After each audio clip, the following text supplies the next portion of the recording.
Namaskar learners. I am Bharati Sarkar and I am going to talk to you about natural environment. I think by now you know that the life is organized so beautifully, beginning from molecules to what is known as the biosphere. Now what is the biosphere? Biosphere is that part of the earth which can sustain life. Now beyond the biosphere, earth still goes on, but then there is no life beyond the biosphere. You all know that bios means life and you know that earth is round, therefore biosphere is that part. Now this biosphere has what is known as the natural environment. So what is natural environment? Natural environment is the environment which surrounds us all over the earth, and this natural environment has many what are known as biomes. Biomes are large areas which have characteristics of their own, and biomes contain large number of ecosystems. So please remember that ecosystem is a very important unit, and it's the ecosystem which is found not only on land but also in water. So it's a limited environment in which there are physical characteristics which are typical of the ecosystem, and an ecosystem also has its own characteristic fauna and flora. So let's think of an ecosystem. Pond is an ecosystem, desert is an ecosystem, forest is an ecosystem, the river is an ecosystem, the sea is an ecosystem. By now you must have understood that they are limited areas which have characteristics of their own. They have their own physical characteristics like the depth to which sunlight may penetrate, like the extent of humidity, like the temperature variation. These are all physical factors. Now apart from the physical factors which form what is known as the abiotic component of the ecosystems, this ecosystem also has a biotic component. Again I told you bios means life. So that's the living component of an ecosystem, and that consists of many communities of different kinds of organisms. For example, there are certain organisms which you find in, say, the river, which has fresh water in it, and they are very different from the kind of animals or kind of plants that you find in the sea. Now, you well understand, I deliberately took up this example to tell you that fresh water has no salt content. Therefore, the plants and the animals and all other living beings that live in the river are very different from those which live in salty water of the sea. And for this, they have specific adaptations. Let me repeat, ecosystem is a limited environment with its own specific physical features as well as its own specific biodiversity, which includes all kinds of organisms. Now the organisms, the populations of different kinds of organisms that live in an ecosystem not only interact with each other, but they also interact with the typical physical environment of the ecosystem, and that is why they are said to be very well adapted to the ecosystem. Let me tell you learners that natural ecosystems are many. I just quoted a few and you may quote many more yourself. These are all natural, but there are also ecosystems made by humans For example, you know about the agricultural fields. Now, that was not there earlier till man made the agricultural fields. When humans, started settling and agriculture began, they quickly made some fields to grow food. Similarly, there are other artificial ecosystems like the aquarium, which are human made. So, ecosystems are of two kinds, the natural ecosystems and the human made ecosystems, and therefore, we can see that there are diverse kinds of ecosystems. Now, ecosystems, let me tell you, are of tremendous use to the human beings. That is why we have to be very careful and conserve our ecosystems. For example, who gives us so much of oxygen for respiration? The trees, the plants, when they make food by photosynthesis, they give out oxygen as a product.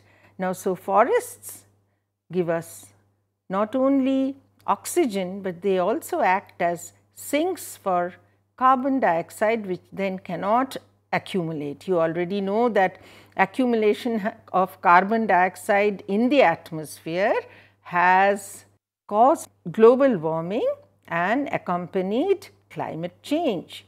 But carbon dioxide is taken up by trees. Also, you see, we get biomass as fuel from forests. We also get many kinds of very important products, not only from the forests, but also from the sea, also from the desert. And you know that Ayurveda and Unani medicine and homeopathy, how much they depend on medicines which they get from plants. So, what I mean to say is ecosystems are of great use to human beings. They also control and regulate the climate, the ecosystems, and also they are self-sustainable. Changes take place in the ecosystems, and it is always, if some degradational changes takes place, there is resilience and it becomes again active. Now, apart from that, I want to tell you that they are self-sustaining, as I just explained to you, and the objectives of going through this lesson today will be therefore study of the ecosystem, its characteristics, then study of the biogeochemical cycles which are intimately related with the ecosystems, the typical food webs and the food chains which are a characteristic feature of any ecosystem. Every ecosystem has its own food chain and food web. Then I just told you about animal adaptations, plant adaptations to the ecosystem. We will talk about that. Another topic that we will take up will be the population interactions. That means interactions between different kinds of organisms within the ecosystem. And lastly, we will talk something about population growth. We all know that there is a particular pattern in population growth. Now, let us take up the first very, very important feature of any ecosystem, which happens to be the food chain. Now, what is a food chain? Food chain is a chain of different kinds of organisms which have a relationship of being eaten and eating. What do I mean by this? Supposing you think of a grassland. Okay? Now, a grazing food chain, you know that grazing means eating grass, consists of grass. Who eats the grass? The deer eats the grass. Who eats the deer? The lion eats the deer. So, this is a food chain made of grass, deer and lion. You can see that there are 3 different steps in this food chain. Similarly, let us think of plants which the insects eat. Now, the insect is then eaten by the frog and frog by, say, a vulture or a snake. Now, this has some say 4 levels. Therefore, a food chain is usually linear. It may have 3 levels or it may have 4 levels or it may have even up to 5, but not many more. And you will just soon understand why this is so. I just wish to tell you now about these levels. They are known as trophic levels. In biology, we understand trophos to mean feeding. So, these are feeding levels, and the first level is the level of the plant material. Now, in the land, it will be, say, the grass or the plants or the herbs. So, these are called the producers. What do? They trap solar energy and undertake photosynthesis. They take carbon dioxide from the atmosphere, water from the soil, and make glucose, which turns into starch. Now, when they do this, they have actually prepared food not only for themselves, but directly or indirectly for all other organisms that live there. So, grass or plants, the green kingdom plantae forms the first trophic level, which is known as the producer. The producers produce the food, then who consumes it? First level of consumer, but second trophic level, which are the consumers. Think of the grass. Grass is eaten by the deer. So, deer or the goat, they form the consumer. Producer, then the consumer, which is of the first level consumer, then it is eaten up by the lion, which is at the second level of, or the second consumer. You may call them primary consumer, secondary consumer. Now, in this way, the energy passes through food from one trophic level to another. Now, who out of these gets the largest amount of energy? Naturally, the producer, because it traps energy from the sun, the solar energy. And supposing it traps some 10,000 joules of energy from the sun, when that energy passes on as food to the consumer, the primary consumer, already 10% of the energy would have been lost. Lost in what? Lost in the metabolism of the consumer itself, and some amount is always lost in as heat. Therefore, in a food chain, when we pass from producer to primary consumer to secondary consumer to tertiary consumer, in other words, we pass from first trophic level to second to the third to the fourth, the energy is lost. By how much? By 10% at each level. Therefore, 10,000 joules at the second level becomes 1000 joules, and so on, 100 joules. So, the tertiary consumer or the last consumer really gets the least amount of energy. This 10% loss is really a fixed amount lost in nature. Now, having talked about the food chain and the energy transfer, let me also talk about the food webs. I should have also told you that not only are these food chains on soil or on grass, so grazing food chain or terrestrial food chain, there are also food chains in water, which we called aquatic food chain. For example, algae and diatoms eaten by small shrimps, shrimps eaten by prawns, prawns eaten by fish, fish eaten by larger fish, and so on and so forth, with a 10% loss of energy at every level. You will also find that there are large number of food chains occurring in an ecosystem, and they also are interconnected. How are they interconnected? For example, say the shrimp may be eaten by a larger prawn or even by a small fish. Therefore, it has two connections now. It becomes part of the food chain where it is eaten up by the fish. It is also part of the food chain which is eaten up by the prawn. And therefore, such connections of food chains is known as food web. Having told you about food chains and food web and also energy, I want to tell you that in the PowerPoint presentation that you have in your possession, you shall see pictures illustrating the different kinds of food chains, the food webs, and also presented in a different manner. For example, the energy loss is called the energy pyramid.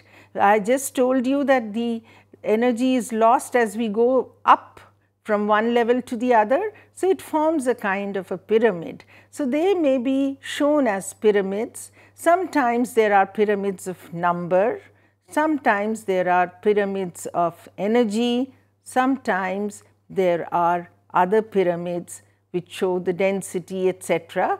And therefore, the presentation may be in the form of pyramids. Now, these are all different ways in which we study ecology, which is the science of environment. Next, let us go over to what is known as the biogeochemical cycles. You know what is a cycle? A cycle is one which begins from a particular point, then goes in the form of a circle and comes back to that point. Now, these cycles, biogeochemical cycles, means those cycles found in the natural environment which have their components at some plants and animals, which also have from the geological and the geographical world or the physical world, as you may call it. For example, think of carbon. We all know what is carbon. Carbon is that element which is actually at the root of all organic chemistry. And why are we called organisms? Because our bodies are made up of organic compounds. What are organic compounds? Compounds which contain carbon. Let us think of the carbon cycle. In nature, how is carbon present? It is present as carbon dioxide in the atmosphere, and it is taken up by plants, and it is also given out when plants and animals respire. And then what happens? This also, is in the body of plants and animals. When plants and animals die, that carbon is left on the soil, and that carbon over years becomes what is known as fossil fuels. When you burn fossil fuels, they become carbon dioxide and go into the atmosphere again. So, this is a cycle which has been very beautifully depicted in the PowerPoint presentation that you have in front of you. Kindly see that, go from point to point and make an outline biogeochemical cycle yourself. Apart from carbon, we have the water cycle, and the water cycle, you all know, again is present as water vapor in the atmosphere. Where does it come from? It comes when water from the surfaces of water bodies like the sea or the river or the pond just evaporates. It also comes into the atmosphere from the trees when they undergo what is known as transpiration, about which you have already studied. And then how does it come back to earth? It comes back when the water vapor forms clouds, and the clouds are full of water drops, and what is known as precipitation. Precipitation takes place, water falls as rain. When it falls as rains, it goes into the water bodies or even below the soil in what are known as aquifers, which are between the rocks underwater, and so on. So, what happens is that water also undergoes a cycle. Similarly, you can see that there is a nitrogen cycle, and nitrogen cycle is again nitrogen is in air, then several kinds of bacteria fix it into plants, and also it is fixed into the soil through lightning, and then different kinds of bacteria convert it into ammonia and so on and so forth. It also comes from the urines and feces of different animals and also plant decay, and again comes to the soil. So, if you take a look at the nitrogen cycle, it is absolutely clearly shown how it undergoes a cyclic change from one form to another form and remains maintained in the atmosphere. You know that plants cannot live without nitrogen because nitrogen forms the amino acids. And what do amino acids form? They form proteins, and all bodies, irrespective of whether they are plants or animals or bacteria or fungi or protocysts, they all need proteins as structural parts of their body.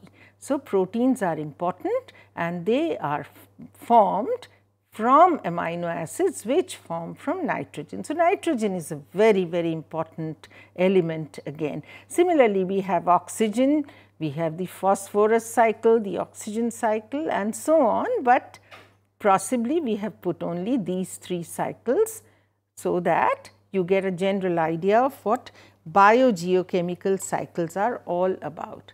Now, if you remember right in the beginning, I was talking about adaptations. Let us talk about adaptations. What is an adaptation?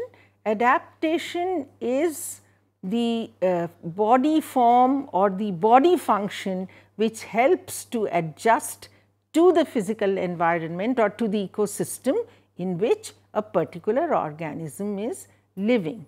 Now, if you think of the plants, what we see all around us are what are known as the mesophytes. Now, mesophytes are the ordinary plants. You can see they have leaves which have stomata on both sides, and they have also well developed woody stem. They have roots which can go up to a certain extent to get water. If you think of those which live in the desert, we call them xerophytes. You've all seen cacti and succulents. They don't have any leaves. Why? Because their leaves have all been converted into little spines. So, that is the adaptation, leaves converted into spines. Spines will keep away and protect them from those animals which will come and attack them, and also spines are not flat leaves like others. So, there is paucity of water, there is scarcity of water. If there is scarcity of water, they have to conserve water, and therefore, there are no leaves as such like the other leaves which will give out water vapor as transpiration. Similarly, there are the hydrophytes which live in water, which do not need very long roots. So, they have shorter roots, they have spongy stem, and they have leaves which help them in floating because they do not have any soil to hold on to. So, smaller roots, and also they do not have to go very far. The roots do not need to go far to fetch water. They have smaller roots and their leaves help them in floating on the surface. So, mesophytes, xerophytes and hydrophytes. Now, what about their counterparts, the animals? We know that there are animals which can run on the ground and which their feet are modified or adapted rather. You know, all this happens through evolution. Actually, so to say, we can just mean that evolution always leads to adaptation. When evolution happens, the kind of animal or plant which comes into existence is very well adapted to the ecosystem in which it lives. Think of the camel, it lives in the desert. Now, camel, what does the camel do? It is able to have some fat stored in its hump to get energy. It does not get water for many long distances. So, it really does not need water. So, we were talking about the camel. So, it is adjusted and adapted to life in a desert. You can think of the fish which live in water, and they have aquatic adaptations like a streamlined body, fins for moving around, a well developed tail fin for balancing in water, and they have gills for respiration. Similarly, if you think of those animals which live in very cold climate where the temperature is very low, their bodies are very well adapted for insulation. So, we were talking about those which live in very cold climate, and others, you know, there are arboreal animals which are adapted to living on trees. They have prehensile fingers. Prehensile means able to fold on themselves to catch the tree branches, and so on. So much about adaptations. Now, next I will talk about population interactions. I told you that many populations form communities within the ecosystem and they interact with each other. Let us see how they cooperate with each other. Have you ever seen on the road a buffalo standing and chewing the cud with crows sitting on its back? Now, crows just sit there to rest, and therefore, this is a kind of a mutual cooperation between the two without, you know, much stakes involved. So, this is called mutualism. Mutualism is a kind of population interaction. Then there is symbiosis, in which two different kinds of organisms will live together and or be together for some time and be of mutual help. Think of the bees. The honey bees go long distances to collect nectar. They collect nectar from the flowers and the flowers get pollinated in return. So, this is of mutual benefit and it is called symbiosis. Similarly, there is commensalism. In fact, the crow and the buffalo was more a commensal than a mutual or a mutualism example. For example, you can talk of the lichens, where, you know, it is a alga and a fungus living together. The fungus is of great help to the alga in protecting it and also in collecting some minerals and water for it. So, in this way, if you see the pictures, from the pictures itself you can know that organisms cooperate in nature and we have a lot to learn from them. Lastly, I will talk about population growth. Now, you know that we are now in India, how much? Little over 1.2 billion. So, what does it mean? What does a population mean? It means population is a congregation or a group of individuals which belong to the same species. We say human species all over the world are about a little over 7 billion. So many make the human population. Similarly, we may have small populations. If you see a beehive of a particular kind of honeybee, it is a small population of honeybees within that beehive. So, population is really a group of individuals belonging to the same species. Now, it shows two kinds of growth.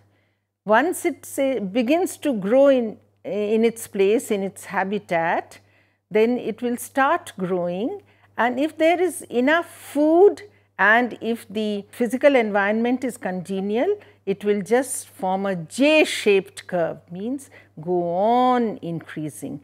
Otherwise, all populations after some time reach what is known as the carrying capacity.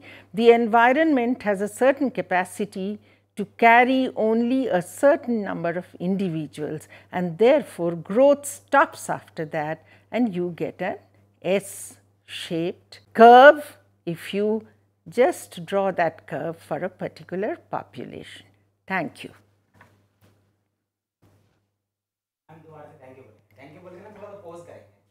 अच्छा.